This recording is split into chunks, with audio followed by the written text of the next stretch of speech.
Greater చికాగోలో Telugu సంస్కృతి పరిఢవిల్లింది.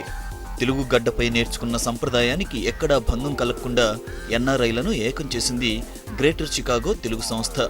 తెలుగువారికి పెద్ద పండుగైన సంక్రాంతితో పాటు స్వదేశంలో ఘనంగా జరిగే గణతంత్ర దినోత్సవ సంబరాలను అంబరంగా జరుపుకున్నారు.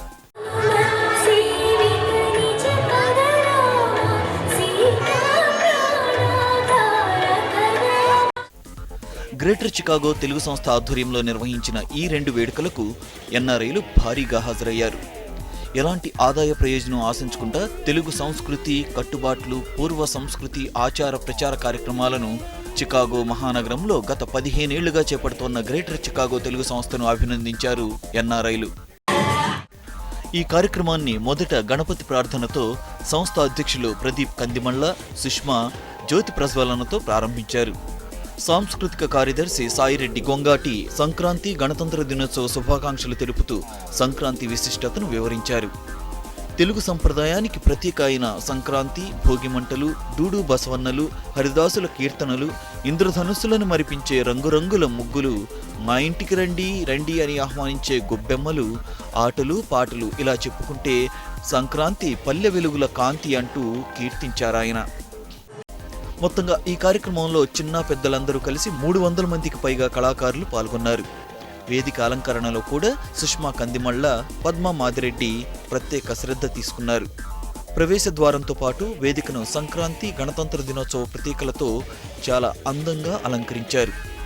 ఇక తెలుగు సంప్రదాయానికి ప్రత్యేకగా నిలిచే సంక్రాంతి పండుగ సందర్భంగా చిన్నారులు చేసిన నృత్యంతో పాటు భిన్నత్వంలో ఏకత్వాన్ని చాటి చెప్పేలా అందరినీ ఆలోచింపచేసేలా నిర్వహించిన ఈవెంట్ అదిరిపోయింది. అటు తనదైన శైలిలో మాటల తూటాలతో తుపాకీ రాముడి కథలు అందరినీ ఆకట్టుకున్నాయి. నేను Pradeep Kandimalla, Telugu association of greater Chicago president నండి. ఇవాళ ఈరోజు జనవరి 23 సాయంత్రము లెమాంట్ టెంపుల్లో మేము సంక్రాంతి పండుగని చాలా ఘనంగా జరుపుకుంటున్నాము. చిన్నారులు, పెద్దవాళ్ళు అందరూ చాలామంది వచ్చారు, పార్టిసిపేట్ చేస్తున్నారు. మనకు ప్రోగ్రామ్ సక్సెస్ఫుల్ అయింది. అండ్ మనకి ఆల్మోస్ట్ 1200 మంది వచ్చారండి. హెచ్ఎంటీవీ ప్రేక్షకులందరికీ సంక్రాంతి మరియు గణతంత్ర దినోత్సవ శుభాకాంక్షలు అండి.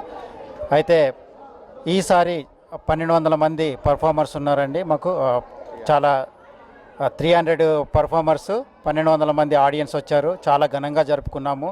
అయితే ఈ ప్రోగ్రామ్స్లో అందరినీ సాటిస్ఫై చేసేటట్లు ఫోక్ కానీ, క్లాసికల్ కానీ, మూవీ సాంగ్స్ కానీ, సింగింగ్ కానీ, మ్యూజిక్ కానీ అన్ని కంబైన్డ్గా అన్ని విధాలుగా పెట్టామండి. సో గ్రాండ్ సక్సెస్ అయింది. గ్రేటర్ చికాగో తెలుగు సంస్థ అధ్యక్షులు ప్రదీప్ కందిమళ్ళ తన ప్రసంగంతో ఎన్ఆర్ఐలను ఉత్సాహపరిచారు. అదేవిధంగా సాంస్కృతిక కార్యక్రమాలను రూపొందించిన సాంస్కృతిక కార్యదర్శి సాయిరెడ్డి గొంగాటి, బిందు గొంగాటి, సుజాత కట్ట కార్యకర్తలకు ధన్యవాదాలు తెలిపారు. And members, and we have all the committees which have helped us, like Padma garu cheppinattu decoration committee gaani, registration committee gaani, food committee gaani. It's a huge teamwork which we were able to come up with a grand success with 1200 people audience mariyu 300 performers ante. So it is not just something which could be done in a day. It's a 6 to 8 weeks of struggle and hard work that you are able to see here. ఇక చివరిగా రుచికరమైన వంటకాలతో కార్యక్రమాన్ని ముగించారు.